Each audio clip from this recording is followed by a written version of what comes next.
हे web series के निर्माताओं, निर्देशकों, राइटरों, जो चाहे वो बनाओ, जैसा चाहे वैसा बनाओ, लेकिन 9-9 घंटे की सीरीज मत बनाओ यार।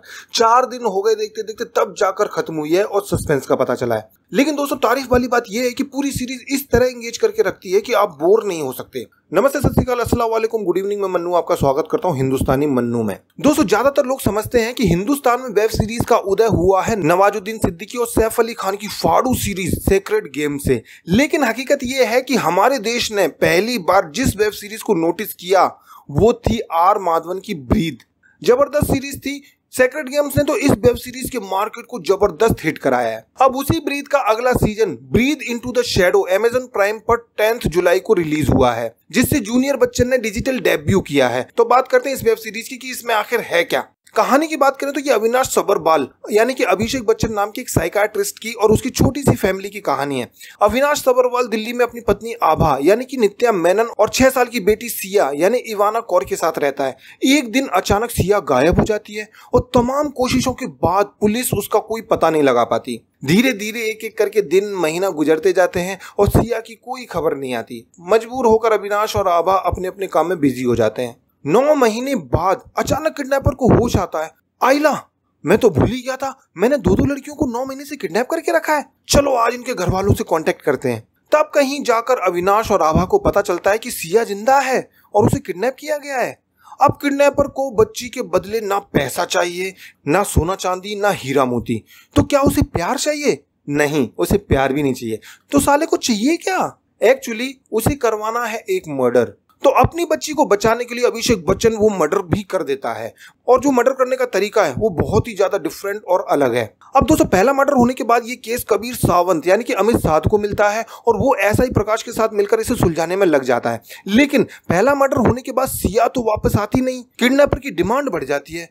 अब उसे दूसरा मर्डर करवाना है और दोस्तों ये सिलसिला शुरू हो जाता है। धीरे धीरे अविनाश को ये बात समझ आने लगती है कि जिनका मर्डर करवाया जा रहा है उन सबका अविनाश की जिंदगी के पास्ट से कुछ ना कुछ ताल्लुक है। अब दोस्तों यहाँ बहुत सारे सवाल खड़े होते हैं, जैसे आखिर किडनैपर है कौन और वो लोगों को मारने के लिए क्यों बोल रहा है? मरने वालों का अविनाश और उसके परिवार से क्या कनेक्शन है? क्या कबीर सावंत इस मिस्ट्री को सुलझा पाएंगे? और ये सब सवालों के जवाब जानने के लिए आपको देखना होगी breathe into the shadow.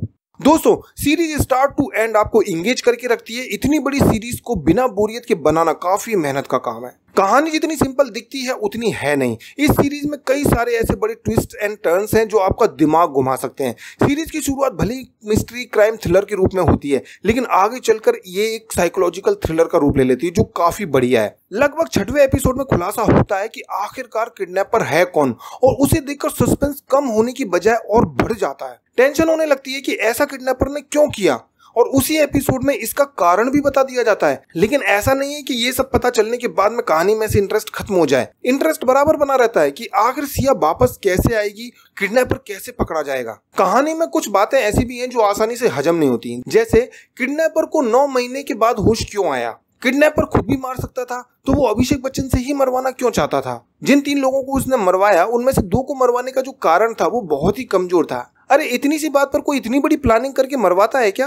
Crime branch इतनी आसानी से अभिषेक बच्चन को हर क्राइम स्पॉट पर लिए लिए क्यों घूमती है? रावण की जो 10 सर वाला लॉजिक है वो कमजोर लगता है। दोस्तों और भी कई सारी कमियां हैं, लेकिन उनको बताने से आपका सस्पेंस खराब हो जाएगा और मैं ऐसा कभी नहीं चाहूंगा कि आपका वेब सीरीज देखने का मजा जरा भी किरकिरा हो। खैर इन सभी बातों के बावजूद इस सीरीज में काफी थ्रिल, सस्पेंस, साइकोलॉजिकल ड्रामा भरा पड़ा है जो एंड तक आपको बांधे रखता है।